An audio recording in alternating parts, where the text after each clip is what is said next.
எல்லாருக்கும் வணக்கம்.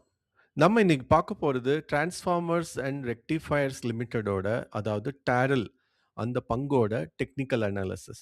ஸோ நம்ம ஒரு நாளே சார்ட் அதாவது லாஸ்ட் ஃப்ரைடேயோட சார்ட் எடுத்து பார்த்தோம்னா, ஒரு பெரிய பேட்டர்ன்லாம் தெரியல. கொஞ்சம் வால்யூம் இன்க்ரீஸ் ஆயிருக்கு அவ்வளோதான்.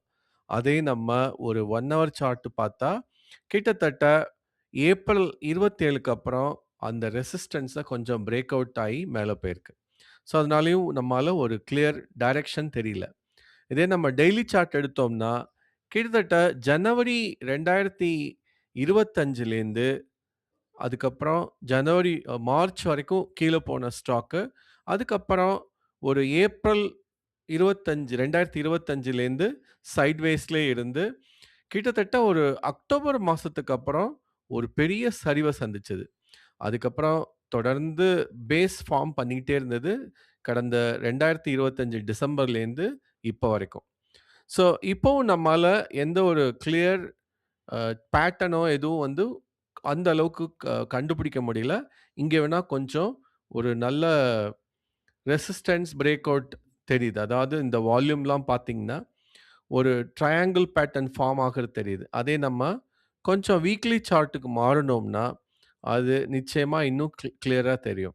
ஸோ இந்த ஸ்டாக் பார்த்தீங்கன்னா, கிட்டத்தட்ட 2019 அந்த சமயத்துல லிஸ்ட் ஆகி, தொடர்ந்து ஒரு கிட்டத்தட்ட penny stock to small cap ஸ்டாக்காகவே இருந்தது.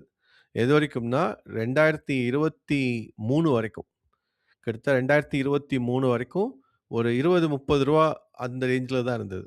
அதுக்கப்புறம் தான் இது ஒரு பெரிய பிரேக் அவுட் ஆகி 2023லேருந்து 24 வரைக்கும் தொடர்ந்து மேல போயிட்டு இருந்தது. ஸோ, இப்போ வீக்லி சார்ட் எடுத்து பார்த்தோம்னா, நமக்கு வந்து ஒரு நல்ல பேட்டர்ன் கிடைக்கும். அத விட நான் வந்து இந்த இயர், 5 இயர் அந்த மாரி எடுக்கலாம். நம்ம 1 இயர் எடுத்தோம்னா, அது டெய்லி சார்ட்டாவே கிளியரா நமக்கு கிடைச்சிரும். ஸோ, இங்க தான் நமக்கு வந்து ஒரு நல்ல சார்ட் பேட்டர்ன் கிடைக்குது. நீங்க இப்ப பார்த்தீங்கன்னா, இந்த நவம்பர் 2025லேருந்து ஒரு 2, 3, 3 டைம் வந்து அதோட ரெசிஸ்டன்ஸ டச் பண்ணியிருக்கு. இப்ப கிளியரா இந்த வெள்ளிக்கிழமை அத வந்து பிரேக் அவுட் பண்ணியிருக்கு. ஸோ, அதுக்கப்புறம் இந்த பேஸ வந்து எப்படி ஷ்ரிங்க் ஆயிட்டே வந்திருக்குன்னு பாருங்க. கிட்டத்தட்ட நல்லா ஷ்ரிங்க் ஆயி இங்க வந்திருக்கு.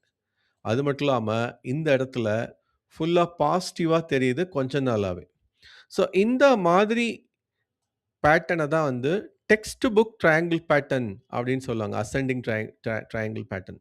ஸோ, இந்த மாரி வரும்போது நிச்சயமா இது இங்கேருந்து வால்யூமோட பிரேக் அவுட் ஆச்சுன்னா, சூப்பரா ஒரு நல்ல ஸ்விங் ட்ரேடிங் ஆப்பர்ச்சுனிட்டி கிடைக்கும். அதாவது இது பொதுவா நல்ல ஒரு கன்டினியூயேஷன் பிரேக் அவுட் இல்லாம, இது கொஞ்சம் சரிஞ்சு அதுக்கப்புறம் தான் ரெக்கவர் ஆயிருக்கு. இது ஆல்மோஸ்ட் லைக் ரிவர்சல் பேட்டர்ன் தான் சொல்லணும். ரிவர்ஸ் ஆகி ட்ரையாங்கிள் ட்ரையாங்கிள் ஃபார்ம் பண்ணியிருக்கு. ஸோ, இது மத்த விஷயங்கள் பார்க்கணும் நம்ம. ஸோ, இப்போ ரீசென்ட் டைம் மே 22 எடுத்து பார்த்தோம்னா, கிட்டத்தட்ட 228 கோடிக்கு ஆர்டர் கிடைச்சிருக்கு. 175 கோடிக்கு மே 19 கிடைச்சிருக்கு. அதுக்கு ஒரு $16.2 மில்லியன் டாலர்ஸுக்கு எ ஏப்ரல் மாசமும் தொடர்ந்து ஆர்டர் கிடைச்சிருக்கு. ஸோ, இந்த கம்பெனியோட பிசினஸ் பார்த்தீங்கன்னா, டிரான்ஸ்ஃபார்மர் தயாரிக்கிறது. இப்போதைக்கு பவர் அண்ட் எனர்ஜி ரொம்ப சூப்பரான ஒரு செக்டாரா இருக்கிறதால, ஸோ இந்த மாதிரி ஸ்டாக்ஸ் நல்லா பெர்ஃபார்ம் பண்றதுக்கு வாய்ப்பு இருக்கு. இருந்தாலும் அதில என்ன கேவியாட் என்ன ப்ராப்ளம் அப்படின்னு பார்த்தோம்னா, இது வந்து கிட்டத்தட்ட ஒரு செப்டம்பர் 25லேருந்து ரொம்ப ஃபாஸ்ட்டா ஒரு 3 மாசத்திலேயே சரிஞ்சிருக்கு. ஸோ அந்த மாரி இப்ப நடக்குமா அப்படின்னா, அந்த சமயங்கள்ல வால்யூம் ரொம்ப கம்மியா இருக்கு. இப்போ வால்யூம் ஜாஸ்தியா இருக்கு. ஆர்எஸ்ஐயும் ரொம்ப சப்போர்ட்டிவா இருக்கு. அப்புறம் முக்கியமா நம்ம டிஎம்ஏ பார்த்தோம்னா, அது நான் எக்ஸ்போனென்ஷியல் மூவிங் ஆவரேஜ் எடுத்திருக்கேன். 250 டேஸ். அதுவுமே பார்த்தீங்கன்னா, நம்ம கொஞ்சம் ஜூம் பண்ணி பார்த்தா, கிளியரா அத அத நோக்கி மேல போயிருக்கு. இதுக்கு மேலேயே இப்போ க்ளோஸ் ஆயிருக்கிறதால நல்ல ஒரு விஷயம். ஆனா, இந்த விக்க கொஞ்சம் கவனிக்கணும். அதாவது இங்க கொஞ்சம் செல்லர்ஸ் டாமினேட் பண்ணியிருக்காங்கன்னு தான் சொல்லணும். ஸோ மண்டே அதாவது 22 ஜூன் அன்னைக்கு இது இந்த விக்கையும் தாண்டி அது 370 தாண்டி மேல போச்சுன்னா, அதுக்கப்புறம் ஒரு நல்ல ஸ்விங் ஆப்பர்ச்சுனிட்டி கிடைக்கும். அங்கேருந்து இது 500 இன்ஃபாக்ட் இதோட ரீசென்ட் லாஸ்ட் இயர் ஹை 550 அதுக்கும் மேல கூட போறதுக்கு வாய்ப்பு இருக்கு. கிட்டத்தட்ட 600க்கும் போறதுக்கு நல்ல வாய்ப்பு இருக்கு. ஸோ இதுதான் என்னோட டெக்னிக்கல் அனாலிசிஸ் ஸ்டாரில் பத்தி. இத பத்தி நீங்க என்ன நினைக்கிறீங்க அப்படிங்கிறத கமெண்ட் செக்ஷன்ல சொல்லுங்க. தொடர்ந்து ஆதரவு தர்றதுக்கு நன்றி, நன்றி, நன்றி.